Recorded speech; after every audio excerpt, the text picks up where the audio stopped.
the engineer who outsmarted Hitler's V-weapons. In the final years of the Second World War, fear had a sound, a low, distant rumble in the sky that promised death. It was the hum of Hitler's vengeance weapons, the V-1 flying bomb and the V-2 rocket streaking toward London. They weren't just weapons, they were messages. Hitler's message to the world that Germany could still strike back, even as it bled on every front. But what the Führer didn't know was that a quiet, unassuming British engineer was already rewriting the fate of those bombs, not by destroying them, but by deceiving them. This is the story of Reginald Victor Jones, the man who outsmarted Hitler's most terrifying weapons without ever touching the front line. Reggie Jones was not a soldier. He wasn't the kind of man who would be recognized in a parade or remembered in a war movie. He wore glasses, spoke softly, and preferred to work alone in a small, cluttered office in London filled with radio parts, half-broken transmitters, and stacks of decoded messages. But inside that quiet man lived one of the sharpest minds in British intelligence. Before the war, Jones had been a physicist at Oxford, fascinated by the invisible world of radar and radio waves. When war broke out, his skills became a secret weapon of their own. The British government quietly moved him into the shadowy world of counterintelligence under a new and experimental branch, scientific intelligence. His job was unlike any other. While others fought with tanks and planes, Jones fought with logic. His battlefield was filled with equations and intercepted transmissions. His mission, to understand and outthink the Nazi scientists trying to destroy Britain from afar. By 1943, London had survived the Blitz, but the Luftwaffe was weakened and direct air raids were rare. Yet deep beneath the ruins of Berlin, Hitler was obsessed with a new kind of warfare. He called them Vergeltungswaffen, weapons of revenge. V-1 and V-2. The first, a small pulse jet bomb, cheap, fast, and terrifyingly simple. The second, something never before seen, a supersonic rocket able to cross the English Channel in minutes and strike without warning. They were the first ballistic missiles in human history, years ahead of their time, and they were meant to break Britain's spirit once and for all. But before they could strike, they needed one thing: accuracy. The Germans didn't want to hit just anywhere. They wanted London, precisely London. And for that, they depended on one thing: data. Reports from their spies about where their bombs were landing. That's where Reginald Jones saw his opportunity. Through Britain's vast spy network, Jones learned that Nazi intelligence was receiving feedback from their secret agents inside England. These agents, or so Berlin believed, were reporting exactly where each V-weapon had landed. But the truth was far more ingenious. Most of those spies weren't spies at all. They were double agents, working for the British under a top-secret operation known as the Double Cross System. And Reginald Jones realized he could use them to lie to Hitler, mathematically. Every time a V-1 hit Britain, Jones and his team would race to record the exact location of impact. Then, through the Double Cross network, they would send false information back to Berlin, carefully tweaked coordinates that made it look like the bombs were landing miles short of London. If Hitler's scientists believed that, they'd adjust the aim of their launch sites, shifting the trajectory slightly north, hoping to hit the city center. But the adjustments were based on false math. Each correction made the bombs overshoot even further. The result? The more the Germans tried to hit London, the more their rockets fell harmlessly in the fields north of it. To the British, it was called Operation Crossbow. To Jones, it was elegant deception. To Hitler, it was an invisible disaster. Yet this was only the beginning. Jones had seen something else, something no one else dared to believe. In late 1943, British reconnaissance planes brought back strange photos from a remote area in northern France, near a place called Peenemünde. At first, analysts thought it was another Luftwaffe airfield. But Jones noticed something odd. The launch ramps were too long for airplanes, the hangars too tall. Then came a report from a Danish spy, a man who'd seen something strange along the coast. Huge cylindrical objects mounted on rails pointing toward the sky. Rocket testing. Jones was certain of it. He rushed to the British Air Ministry, demanding immediate action. "They're building a rocket," he said, "and when it's ready, it'll reach London in 5 minutes." The officials hesitated. A rocket that could cross the Channel? It sounded impossible. Even the head of British intelligence wasn't convinced. But Jones didn't give up.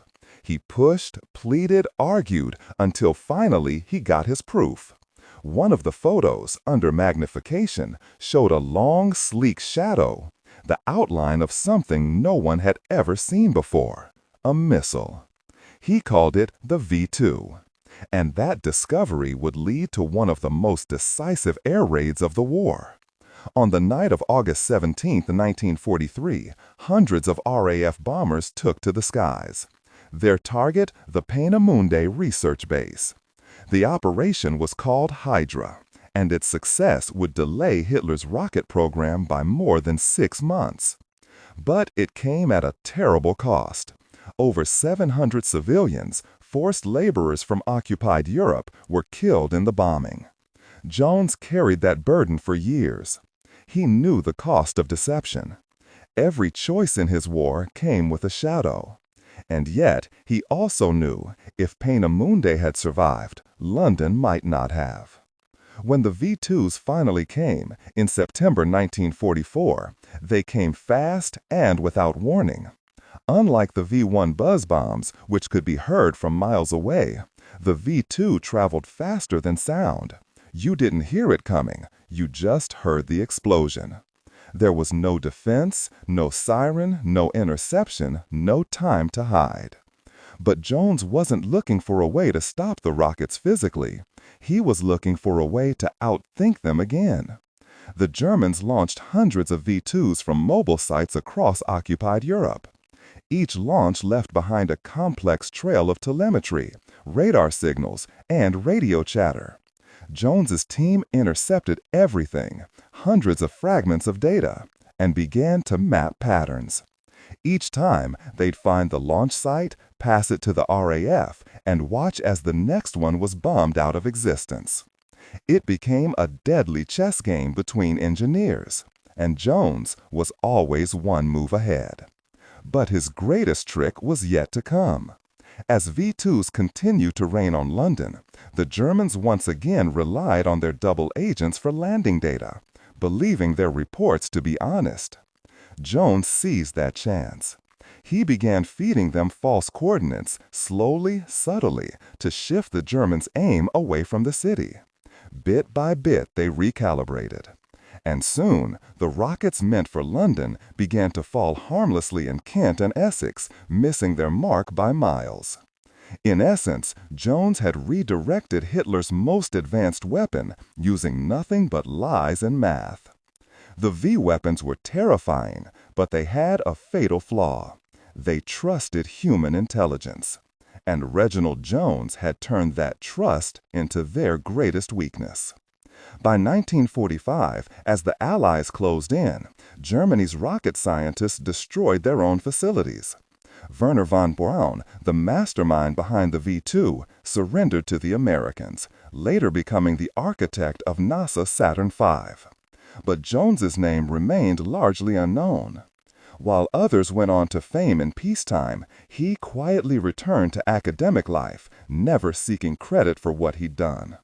Only years later would the world learn how close it had come to annihilation, and how one quiet physicist had shifted the course of the war without ever firing a gun.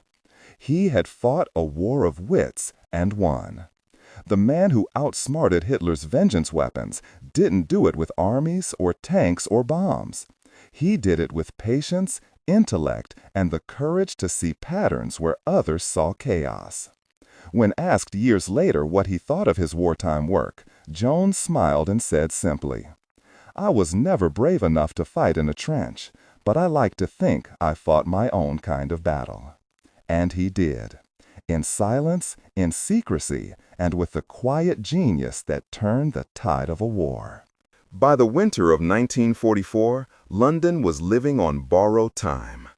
Each morning, smoke curled above the city like a ghost that refused to leave. The streets were scarred, the people hardened. And though the Blitz had ended years before, a new kind of terror haunted them, silent, invisible, and unstoppable. The V-2 rockets came without warning, no sirens, no buzz, no mercy. A man could be walking his dog one second and vanish the next. Whole rows of houses could disappear in a blink. And there was nothing, absolutely nothing, that the British military could do to stop them. But Reginald Victor Jones refused to believe that. To him, every weapon, no matter how advanced, had a weakness. You just had to look deep enough to find it. In the dim basement of a building off Whitehall, Jones and his small team worked day and night. Their office was in organized chaos, walls covered in maps, tables buried under reports, coffee cups gone cold, and radios buzzing with intercepted German chatter. Jones believed that the V-weapons weren't unbeatable, just misunderstood. If he could figure out the exact mechanics behind their launches, he could predict where they'd strike next. And if he could predict them, maybe he could stop them. It wasn't guns or bombs he needed, just data. So he began collecting everything: reports from radar stations along the coast, sound readings from underground microphones, fragments of intercepted radio transmissions, even eyewitness accounts from civilians who'd seen the rocket trails before impact. Every piece was a clue, and Jones treated each one like a thread in an enormous web. He was searching for a pattern, the mathematical rhythm of death itself. After weeks of calculations, a realization struck him like lightning. The rockets weren't truly random. Each V-2 followed a predictable arc based on the launch angle and site location. The Germans, he discovered, were launching them from mobile sites across Belgium and the Netherlands, constantly moving to avoid Allied bombers. But even mobile launchers had to follow a system: roads, fuel depots, and supply chains. If Jones could track the signals used to guide and prepare those sites, he could anticipate the next strike. To do that, he needed a secret weapon of his own: radio intelligence. Using Britain's vast listening network, known as the Y service, Jones ordered his team to monitor all known German frequencies. One night, a signal came through, a faint, coded transmission from somewhere near The Hague. It was short, repetitive, mechanical. At first, no one understood it, but Jones recognized the pattern instantly. It wasn't human speech, it was telemetry. A stream of data from a rocket test. He'd found it. The Germans were using radio waves to test their V-2 accuracy, transmitting altitude and speed in real time. That signal became Jones's lifeline. By tracking it, he could locate new launch sites before they fired. And for every signal he pinpointed, an RAF squadron would follow, turning the site into rubble before another rocket could launch. It wasn't total victory, but it was control. For the first time in months, Britain could anticipate Hitler's terror. But Jones wasn't just fighting the enemy. He was fighting his own government, too. Many in Whitehall didn't understand the value of his work. They wanted immediate results. Explosions stopped, not signals intercepted. To them, Jones's science was theoretical. To Jones, it was the future of warfare. He fought with bureaucrats who didn't believe rockets could even reach London. He clashed with senior officers who dismissed his data as academic nonsense. But he never wavered. He once said, "I'd rather be wrong on my own calculations than right on someone else's assumptions." So he kept going, driven by a stubborn belief that logic, not politics, would win the war. Then, in late 1944, he made a discovery that chilled him to the bone. Among the German transmissions his team intercepted was a new kind of signal, stronger, more complex, and originating deep inside occupied territory. At first, it didn't match any known pattern. It wasn't a V-1 or a V-2. It was something different. Jones called it the ghost signal.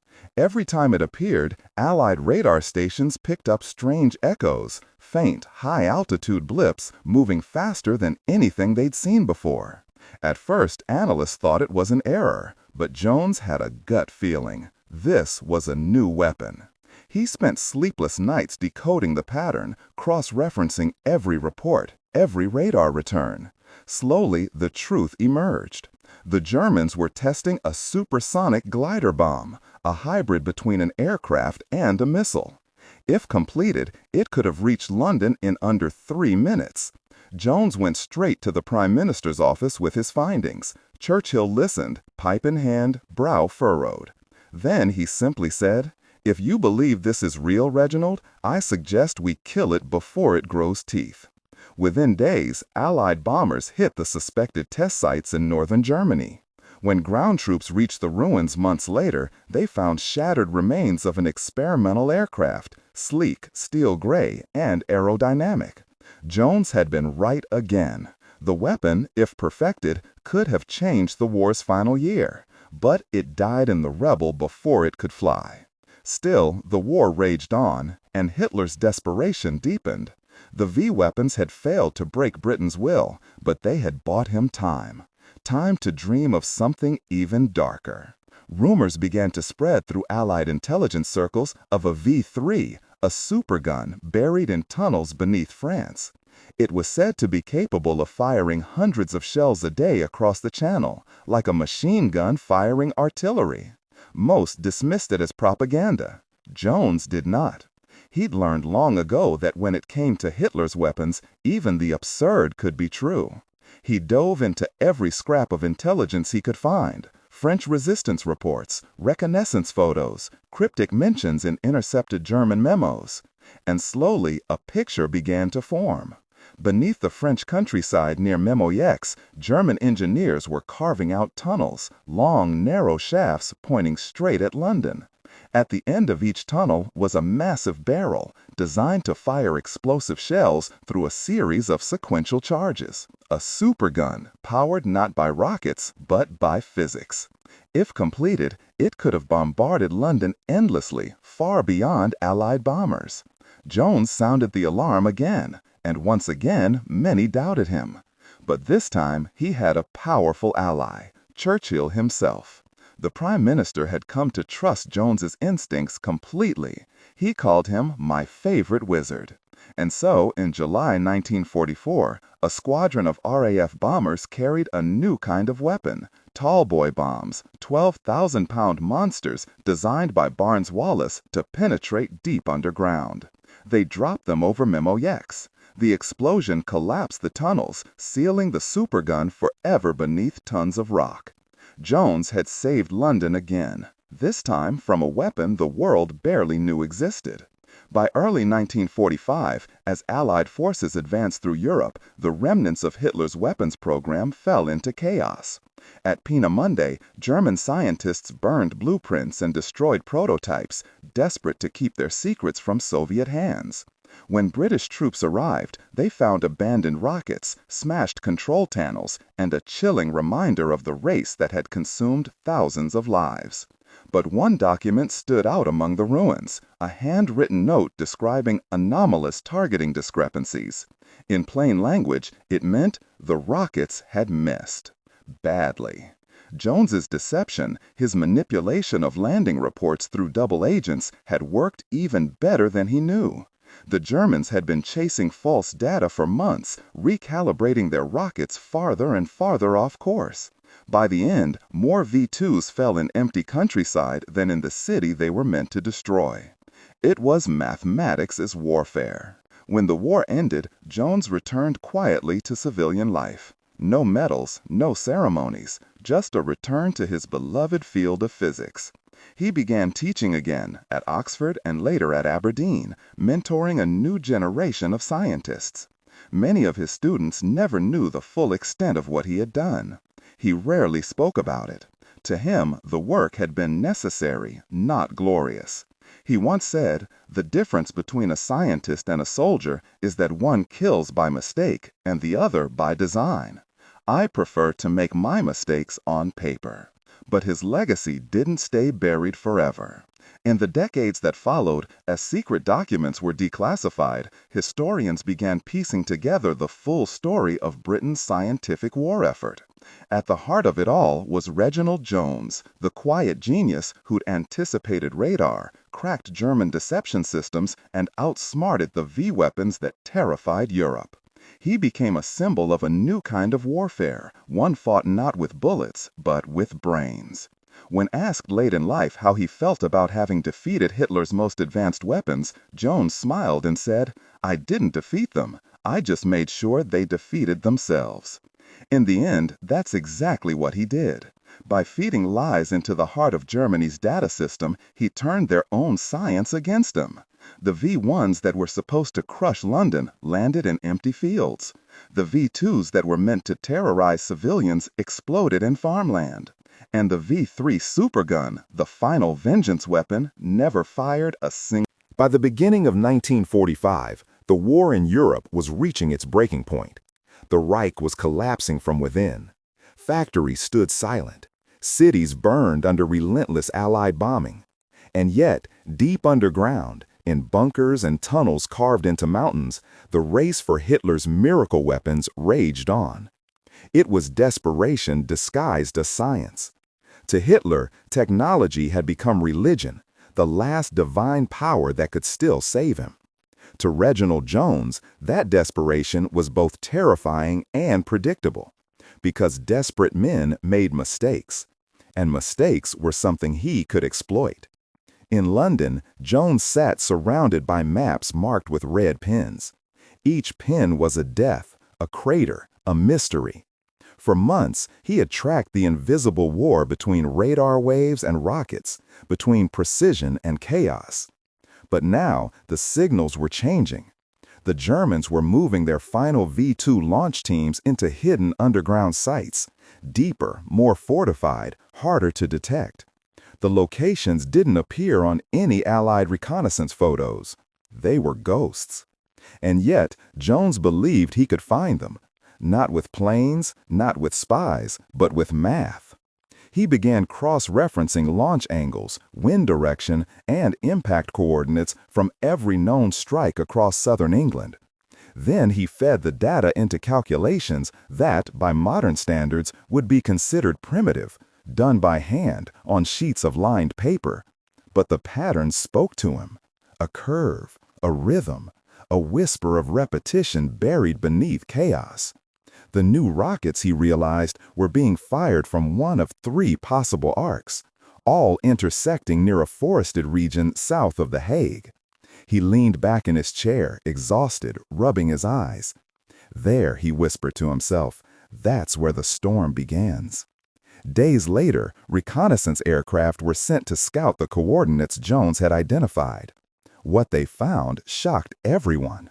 Hidden among the trees were camouflaged ramps, fuel trucks, and a network of rails, all leading into underground silos. The Germans had built mobile launch sites, each one designed to fire a rocket, vanish into the forest, and reappear miles away. It was chaos made efficient. It was terror with math. And yet, for Jones, it was a kind of victory, because now he knew what to look for. Every time a new crater appeared in London or Antwerp, Jones's team triangulated the impact within hours. By combining radar echoes and intercepted telemetry, he could predict the next launch window within minutes. It was the first real-time intelligence network in modern warfare, created not with computers, but with notebooks, pencils, and intuition. But the pressure was crushing. Every calculation could mean hundreds of lives. Every mistake, another block of London gone. He stopped sleeping properly. His hands shook when holding coffee cups. Yet he refused to leave his post. His colleagues described him as a man possessed by invisible mathematics. And in a way, he was. Then came the night that almost broke him. On February 14, 1945, a V-2 slammed into a residential area near Chiswick, just miles from where Jones had predicted the strike would land. He'd been off less than 2 kilometers. When rescue crews arrived, they found what they always did: silence, rubble, and smoke. Among the dead were 37 civilians, including children. Jones visited the site the next morning. He said nothing as he walked among the debris, eyes fixed on the ground. When he returned to his office, he didn't speak for hours. Then he simply said, "Every decimal point is a life." From that moment on, his war became personal. Meanwhile, in Germany, a different kind of madness was unfolding. Albert Speer, Hitler's Minister of Armaments, was trying to hold together a dying industry. Engineers worked under torchlight, assembling weapons with no fuel to fire them. At the same time, SS officers were executing scientists suspected of sabotage. Fear ruled every corridor. And deep inside the Harz Mountains, in a fortress-like complex called Mittelwerk, slave laborers were dying by the thousands to build V-2 rockets underground. It was horror disguised as engineering. Jones learned about Mittelwerk through coded intelligence smuggled out by the Polish resistance. The reports were grim: hundreds dying daily, their bodies buried within the very tunnels they carved. He wrote in his journal, "They build death beneath the earth and call it progress." Back in Britain, the pressure to stop the rockets grew unbearable. Londoners were growing restless. Every explosion was followed by questions the government couldn't answer. When will it end? Why can't they stop them? Churchill needed hope, and he needed it soon. So he turned once again to Jones. The plan they devised was audacious. They would feed the Germans false success data through captured spies, just as Jones had done earlier in the war. But this time, it had to be perfect. If the enemy suspected deception, the illusion would crumble. Using a network of double agents, Jones began transmitting fake reports claiming that the rockets were overshooting London by several miles. The Germans, believing the data authentic, recalibrated their launch tables. Within weeks, the rockets began to fall short, landing in open fields and rivers instead of the city center. Civilians noticed fewer direct hits. Jones's team noticed more radio silence from the German launch units. The deception was working.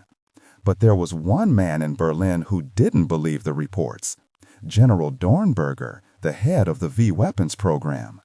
He suspected that the British had compromised his information channels, and he was determined to prove it. Jones's team intercepted a chilling transmission, an order from Dornberger demanding immediate verification of London strike accuracy through aerial observation. It meant reconnaissance flights, realize, not reports.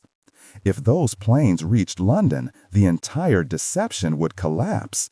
Jones knew they had hours to act. He rushed into Churchill's war room, disheveled and pale, slamming the intercept on the table. "They're sending reconnaissance over London. If they see the damage isn't where we told them it was, it's over." Churchill didn't hesitate. "Then we blind them," he said. Within hours, British anti-air units were placed on high alert. When German recon planes appeared over the channel, they were met with a wall of flak and Spitfires.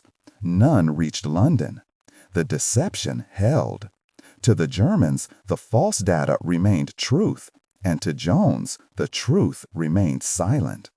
It was victory in its purest and darkest form. By March 1945, the German front was collapsing entirely. The Allies were pushing across the Rhine. Soviet troops were closing in from the east.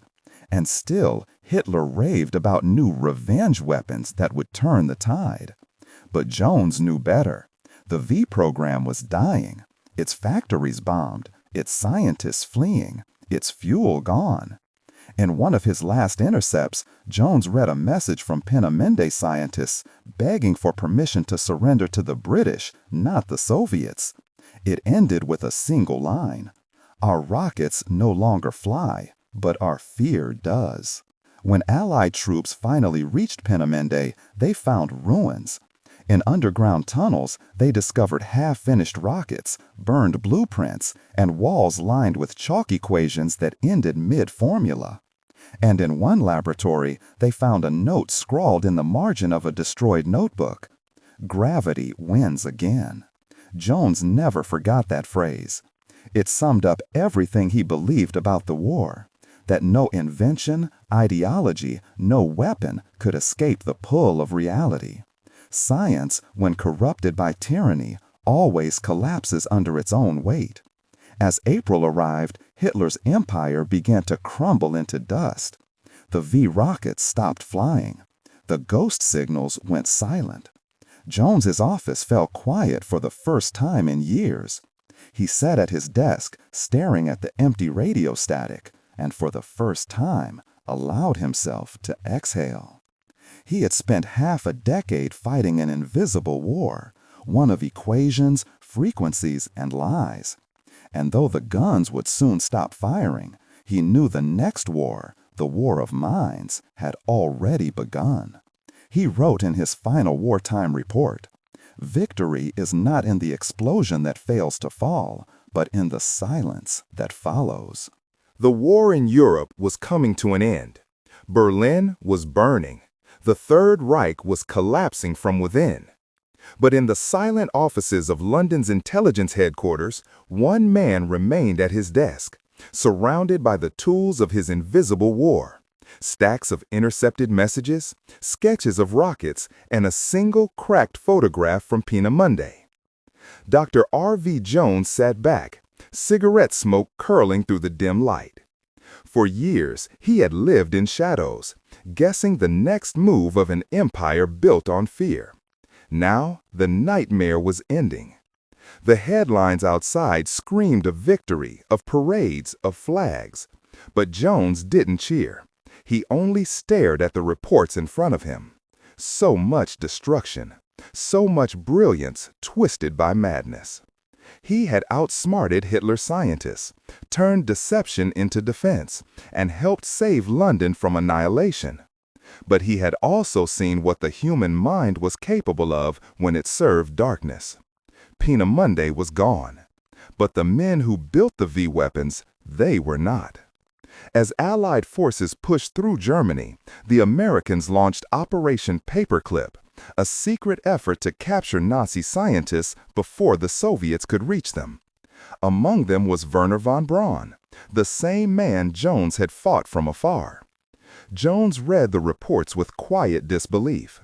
Von Braun was being taken to the United States, not as a prisoner, but as an asset. The man who had built the V-2, who had unleashed terror upon London, would now design rockets for the Americans. The irony was bitter. Jones wrote in his notebook, "The line between genius and evil is drawn only by purpose." He wondered how history would remember these men. Would it remember the destruction or the innovation? Would it remember those who fought with bombs or those who fought with minds?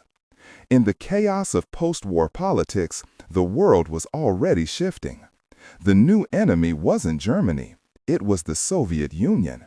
And suddenly, the same technologies that had terrorized Europe were now the foundation of a new race, the race to space.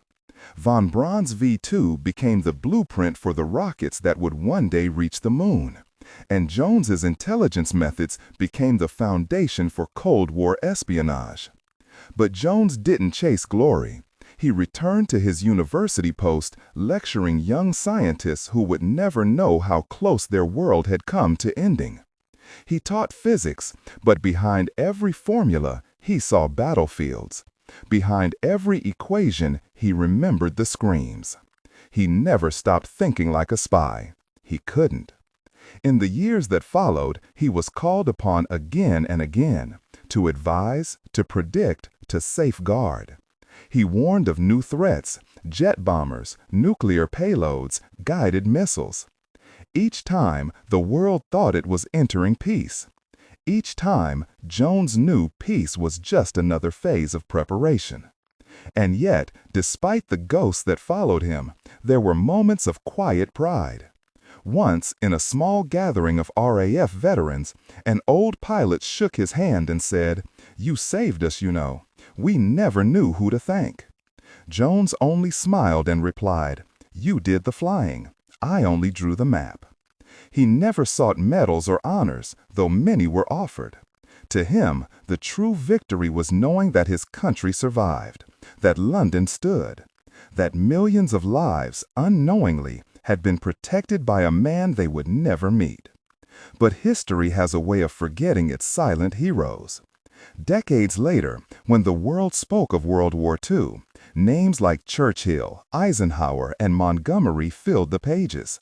Few remembered the physicist who waged an invisible war. Yet those who knew the truth never forgot. They remembered the man who cracked Hitler's codes before the bombs fell, the man who found the rockets before they launched, the man who turned logic into a weapon. By the time the Cold War had begun, Jones had already faded from the spotlight. He spent his later years writing, teaching, and reflecting. When asked about his wartime work, he often shrugged, saying, "I only tried to think as the enemy thought, and then one step ahead." But those who read his reports knew better. He hadn't just thought one step ahead, he had built the path. In his final years, Jones wrote a single line in his memoir that captured everything he believed. Science gave mankind the power to destroy itself. Intelligence gave us the chance to stop it. When he died in 1997, few newspapers carried his obituary.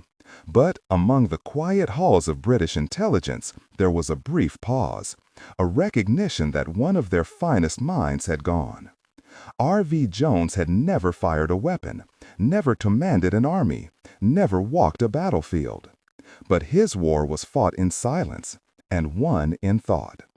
He once said that the greatest battles are the ones no one ever sees. And in his case, it was true.